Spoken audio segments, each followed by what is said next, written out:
बैशाख मास शुक्ल तृतीया को अक्षय तृतीया कहती। चंदन यात्रा सेही दिन ठारू आरंभ हुए। दीर्घ 21 दिन धरी यह यात्रा पालन करा जाए। चंदन यात्रा अक्षय तृतीया दिन ठारू आरंभ हुई परवर्ती कृष्ण अष्टमी दिन शेष हुए। ग्रीष्म ऋतु यह एक प्रधान उत्सव। भारतर विभिन्न अंचल देवादेवी मंदिर रे ठाकुर मानक पई चंदन लगी आलट चामर सेवा और अन्य शीतल उपचार व्यवस्था करा जाए। तेबे एही अवसर में दीर्घ 21 दिन धरी व्यापी महोत्सव केवल ओडिशा रे ही अनुष्ठित हुए। पुरी श्री जगन्नाथंकर चंदन यात्रा महाआडंबर सहकारे पालन करा जाए। केवल पुरी रे नुहे ओडिशार अन्य वैष्णव पीठ विशेषकर राजा महाराजा और जमीदार मानक गड़े थिबा पोखरी रे चंदन यात्रा अनुष्ठित हुए। केतेक स्थान रे चंदन यात्रा सरिबा परे पुणी चंदन यात्रा हुए। याकु ओलट चंदन यात्रा कहती।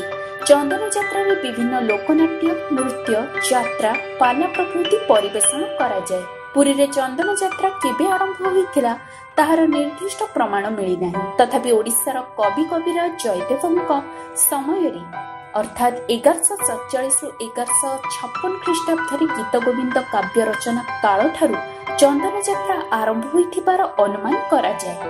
श्रीमद् भगवत गीत गोविंद रे वर्णित श्री राधाकृष्णंकर रासलीला और जल केली लीला हेउची चंदन यात्रार मुख्य कारण।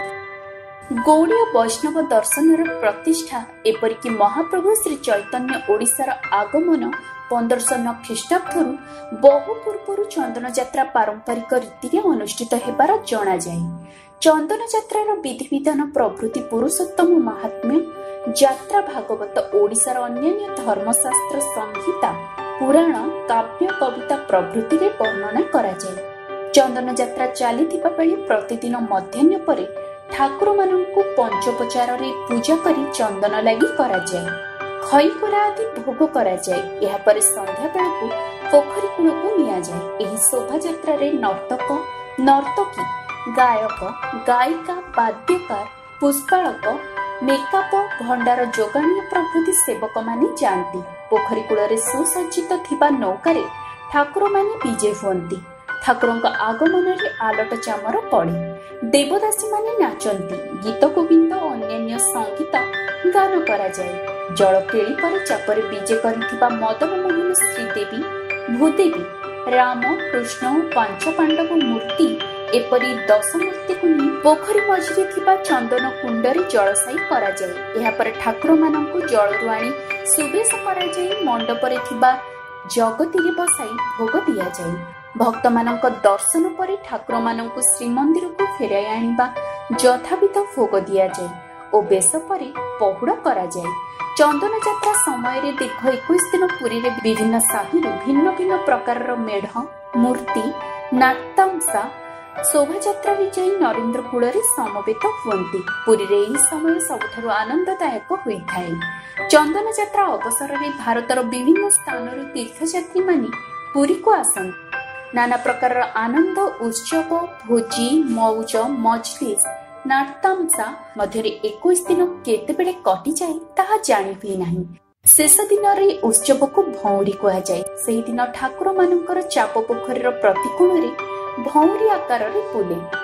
आतशबाजी और आलोक सज्जा हुए। प्राय रातिर शेष भाग को ठाकुर माने श्रीमंदिर को फेरंती।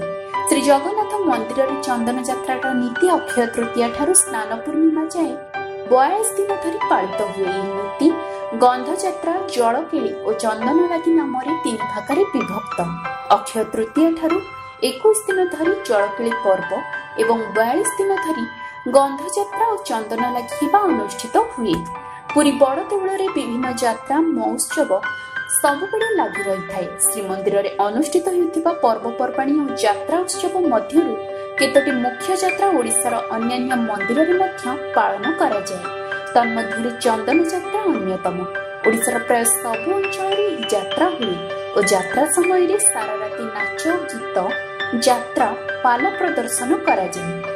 चंदन पोखर चारि पाखरे हजार हजार लोक बसी रही राति सारा ही दृश्य देखि आनंदित हुअंती।